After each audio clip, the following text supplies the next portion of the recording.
straight here, jumping on to share with you some hot tips coming in regards to your third trimester if you are pregnant.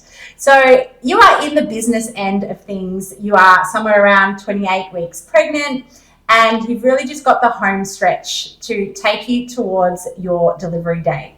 So first of all, the most significant thing from a training aspect that you'll need to be really mindful of is monitoring physical changes and symptoms. So make sure you're really thinking about managing abdominal pressure.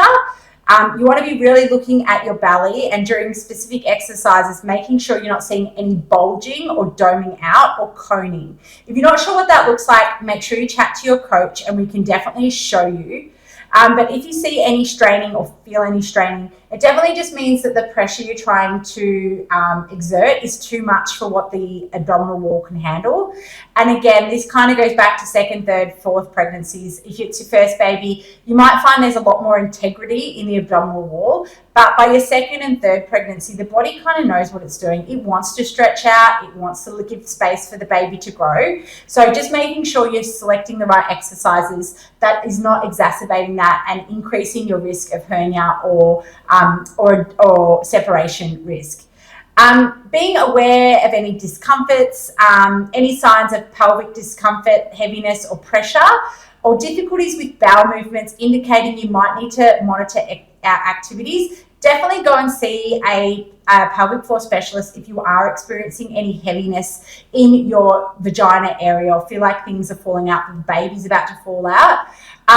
Posture and mobility is another focus. So do lots of things to really work on mid-back mobility and lots of chest stretches, back openers, and postures that will help alleviate all of those really common third trimester discomforts.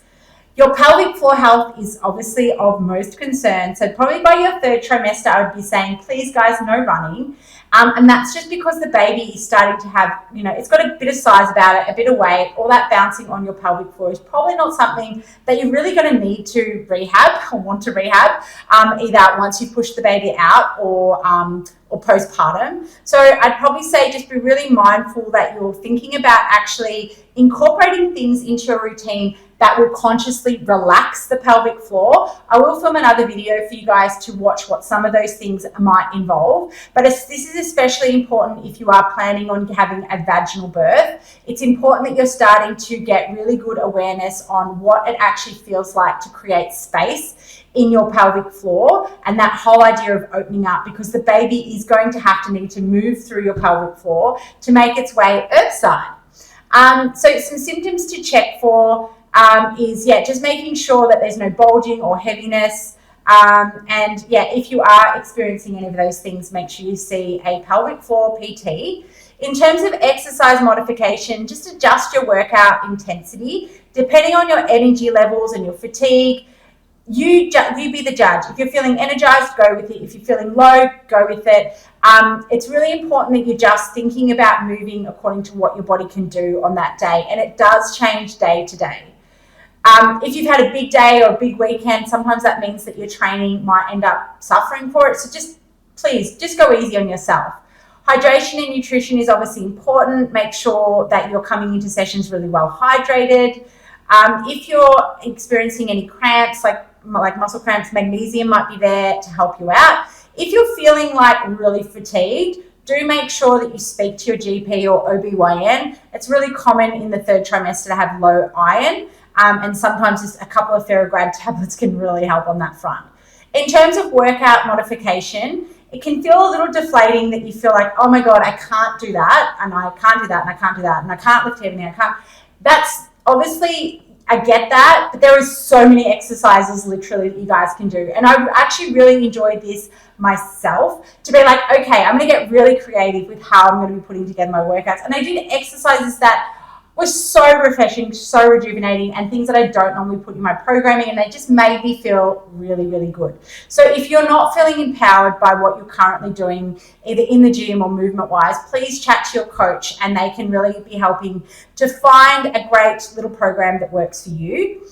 During the third trimester, that might be also time for you to start thinking about where you're spending your energy in your workouts. So towards the end of your third trimester, I mean, when you're talking like you're hitting, 37, 38, 39, 40 plus weeks, is you're going to be big, you're going to be heavy, it's going to be hard, it's going to be exhausting. So try and think about centering your workouts at a spot in a gym. And I generally say like it's a gradual transition of trying to get you a little more off your feet. So in your third trimester, you might do, part of your workout standing, part of your workout sitting, part of the workout on the ground. And then towards the third trimester, you might find that you'll end up doing a lot more of the workout either on a fit ball or somewhere that's a little bit more stationary. So please, if you need help with this, like your coaches or whoever is coaching you should be there to help be like, okay, I'm going to grab this for you, because it is hard work. Like if you've worked in a day and you're running around after toddler, the last thing you really want to be doing is spending excess energy, wasting your energy, running around, and kind of, as I said, it's a bit exhausting. So you've got to really be thinking about whereabouts you're spending your energy when you're pregnant.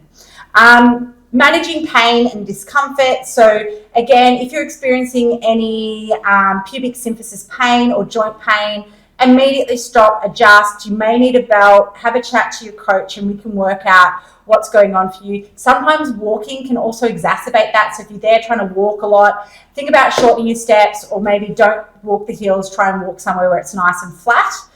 And remember, your safety and your comfort is the most important thing. So keep that in mind. As you go closer to your due date, you might naturally find that you want to go into a cave and stop training and just start to do exercises that feel really good. Do be aware that like most people will go into labour when they're sleeping. So when they're actually at rest, that's when labour usually kicks in. There's very rarely a scenario where women go into labour when they're at the gym. So do keep that in mind if you're in your fourth trimester, if you're in around 40 weeks and you're waiting to go into labour. Just be mindful that you do need to get yourself into a headspace to be like calm, relaxed, and ready for baby to welcome baby into the world. I do believe there is a little bit of a science in that, you want to be really starting to think, okay, slowing down, nurturing, and getting into that next space. All the best on your third trimester. Keep rocking out. Well done for making it this far. And be really proud that you've showed up for yourself. It is not easy training when you are pregnant.